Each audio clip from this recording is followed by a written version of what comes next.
sur ses photos un air d'émerveillement pâteau qui devait attendrir sa femme et la persuader qu'au bout du compte, elle avait fait le bon choix, celui d'aimer un homme qui les aimait ainsi, elle et leurs enfants. Leurs enfants. Il appelait Florence Flo, Caroline Caro et Antoine Titou. Il utilisait beaucoup les prénoms possessifs. Ma Flo, ma Caro, mon Titou. Souvent aussi, avec cette tendre moquerie que nous inspire le sérieux des tout-petits, il disait Monsieur Titou. Alors Monsieur Titou, a-t-on bien dormi? Il dit, le côté social était faux, mais le côté affectif était vrai. Il dit qu'il était un faux médecin, mais un vrai mari et un vrai père. Qu'il aimait de tout son cœur sa femme et ses enfants, et qu'eux l'aimaient aussi. Ceux qui les ont connus assurent, même après coup, qu'Antoine et Caroline étaient heureux, confiants, équilibrés, elle un peu timide, lui franchement bout en train. Sur les photos de classe qui figurent au dossier, on lui voit la bouille fendue par un large sourire, auquel manquent des dents de lait. On dit que les enfants savent tout, toujours, qu'on ne peut rien leur cacher, et je suis le premier à le croire. Je regarde encore les photos, je ne sais pas. Ils étaient fiers que leur père soit docteur. Le docteur soigne les malades, écrivait Caroline dans une rédaction. Il ne les soignait pas au sens classique du terme, ne soignait même pas sa famille. Tout le monde, lui compris, était suivi par Luc et revendiquait de n'avoir de sa fille signé une ordonnance. Mais, expliquait Florence, il inventait les médicaments qui permettent de les soigner, ce qui faisait de lui un super docteur. Les adultes n'en savaient guère plus. Interrogé, ceux qui le connaissaient peu auraient dit qu'il avait un poste important à l'OMS et voyageait beaucoup. Ceux qui le connaissaient bien ajoutaient que ses recherches portaient sur l'artériosclérose, qu'il donnait des cours à la faculté de Dijon, qu'il avait des contacts avec de hauts responsables politiques comme Laurent Fabius. Mais lui-même n'en parlait jamais et, si on évoquait devant lui ses relations flatteuses, en paraissait plutôt gêné.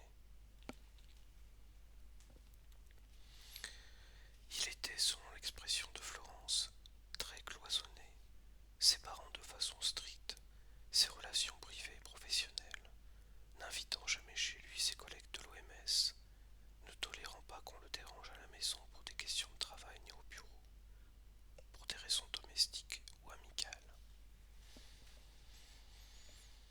D'ailleurs, personne n'avait son numéro de téléphone au bureau, même sa femme qui le joignait par l'intermédiaire du service opérateur des PTT. On laissait un message à une boîte vocale qui le prévenait en envoyant un bip sur un petit appareil qu'il gardait toujours sur lui, et très vite il rappelait. Ni elle ni personne ne trouvait ça bizarre. C'était un trait du caractère de Jean-Claude, comme son côté ours, dont elle plaisantait volontiers. Un de ces jours, je vais apprendre que mon mari est un espion de l'Est. La famille, un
plusieurs amis qui nous accompagnaient n'ont rien compris.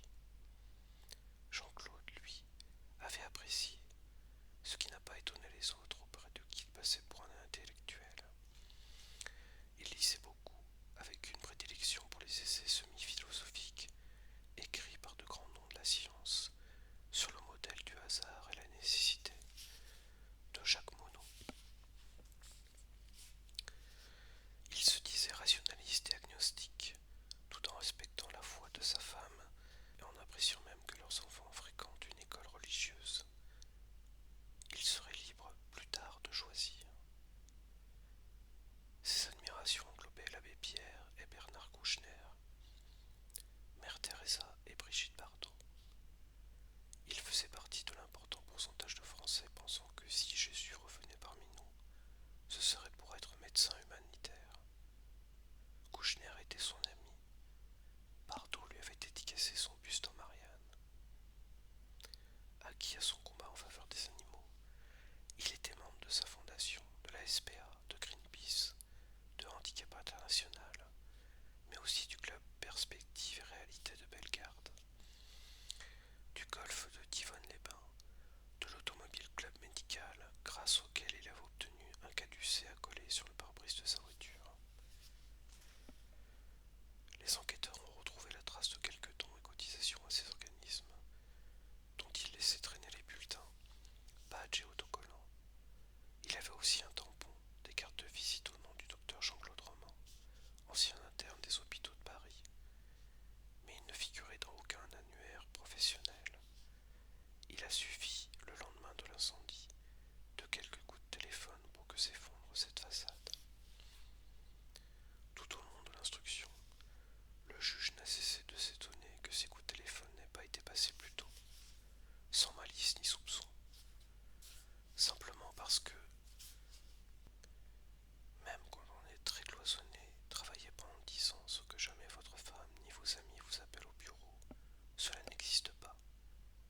Il est impossible de penser à cette histoire sans se dire qu'il y a là un mystère et une explication cachée. Mais le mystère, c'est qu'il n'y a pas d'explication et que, si invraisemblable que cela paraisse, cela s'est passé ainsi. Le matin, c'était lui qui conduisait les enfants à l'école Saint-Vincent. Il les accompagnait jusque dans la cour, échangeait quelques mots avec les professeurs ou des mères d'élèves qui donnaient en exemple à leur mari, ce père si proche de ses enfants.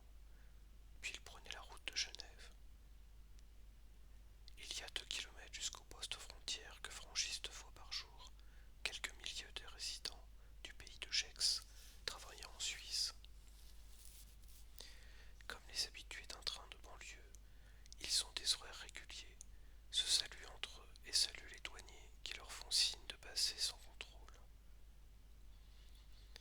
Beaucoup sont fonctionnaires internationaux et, une fois entrés en ville, au lieu de tourner à droite vers le centre et la gare Cornavin, prennent à gauche vers le jardin botanique et le quartier résidentiel, où se trouvent les sièges de leur organisation.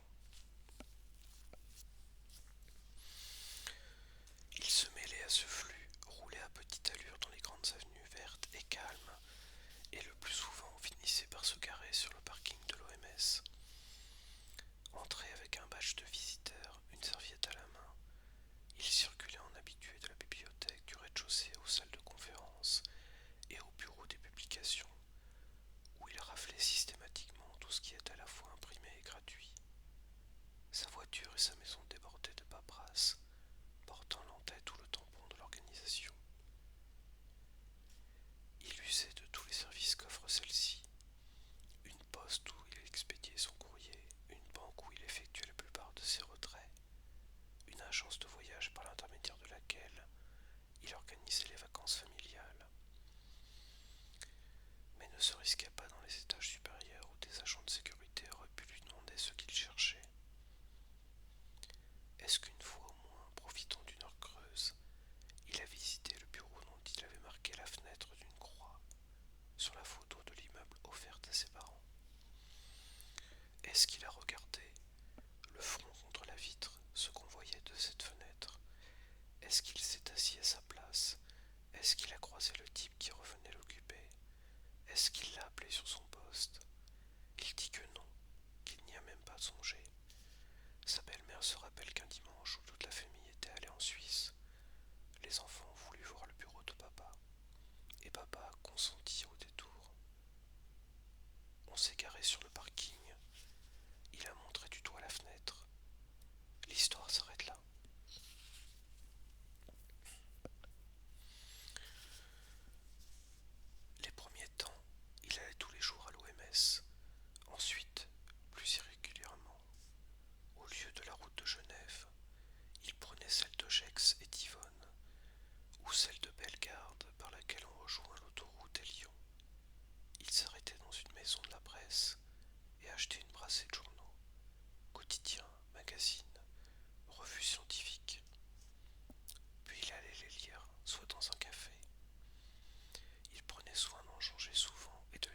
Brest, à Bellegarde, à Gex, à Nantua, surtout à Lyon où se trouvaient ses librairies préférées, la Fnac et Flammarion, place Bellecour.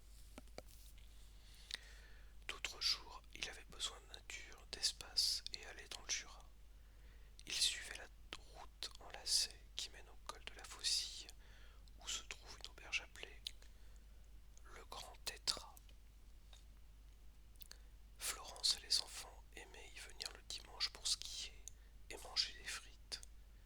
En semaine, il n'y avait personne. Ils prenaient un verre, marchaient dans les bois. Du chemin de Crète se découvre le pays de Gex, le Léman et, par temps clair, les Alpes. Il avait devant lui la plaine civilisée où vivait le docteur Roman et ses pareils. Derrière lui le pays de Combes et de sombres forêts où s'était déroulée son enfance solitaire.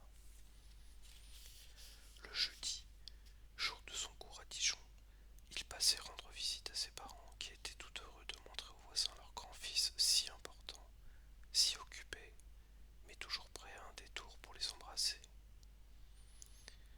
La vue de son père baissait, vers la fin il était presque aveugle et ne pouvait plus aller seul en forêt. Il l'emmenait en le guidant par le bras, l'écoutait parler aux arbres et de sa captivité en Allemagne.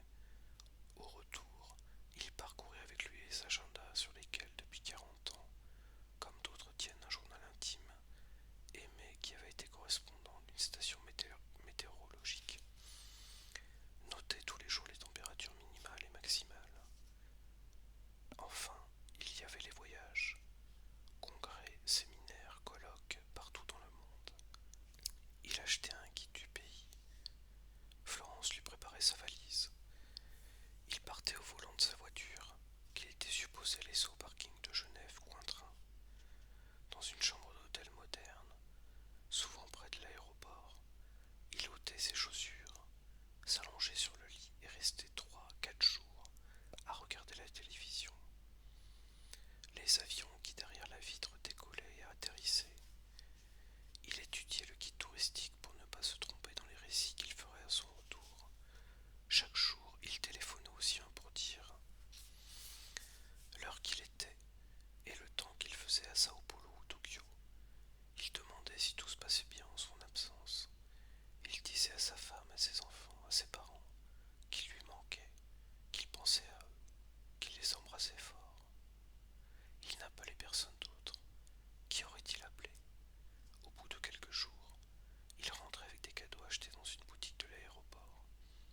On lui faisait la fête. Il était fatigué à cause du décalage horaire. Divonne est une petite station thermale proche de la frontière suisse, réputée surtout pour son casino. J'y ai situé autrefois quelques pages d'un roman sur une femme qui menait une double vie, en cherchant à se perdre dans le monde du jeu.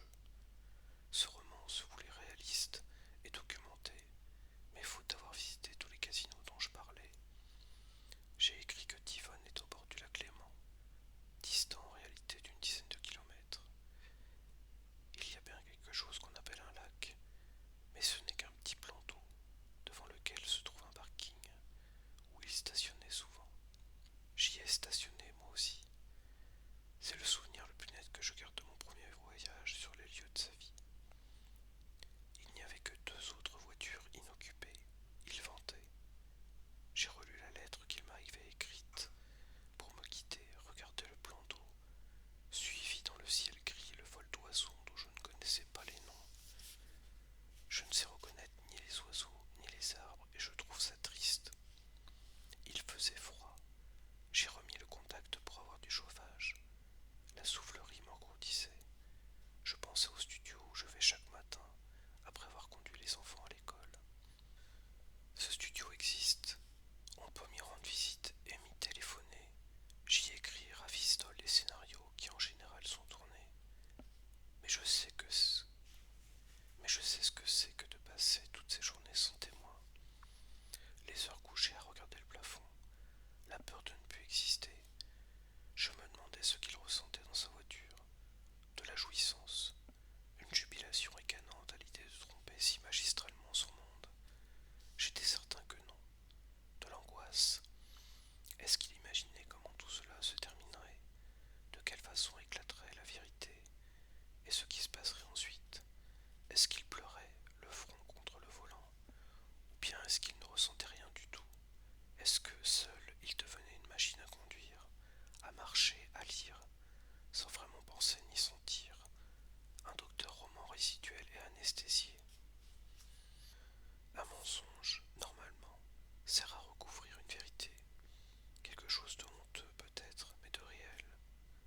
Le sien ne recouvrait rien.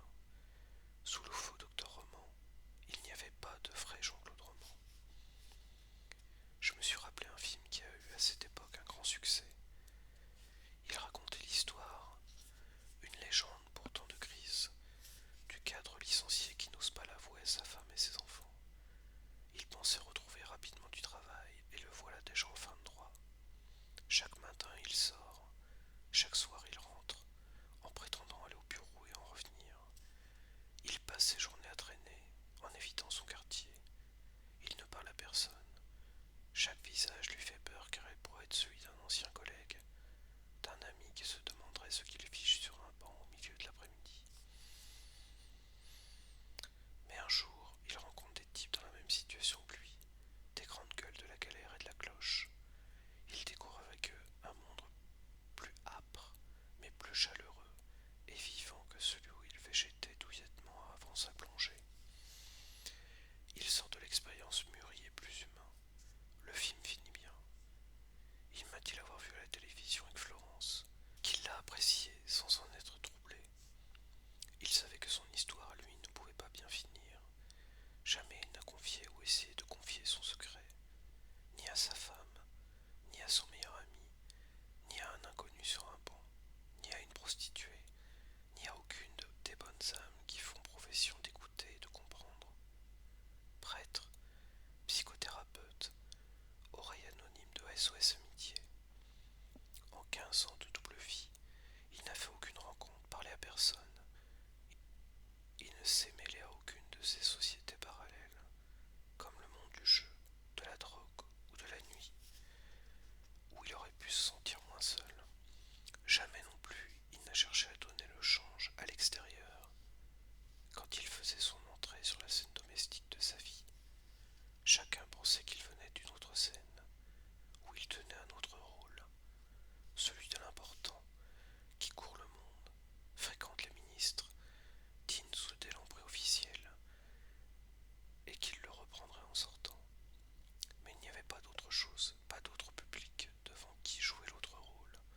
Dehors, il se retrouvait nu. Il retournait à l'absence, au vide, au blanc, qui n'était pas un accident de parcours, mais l'unique expérience de sa vie.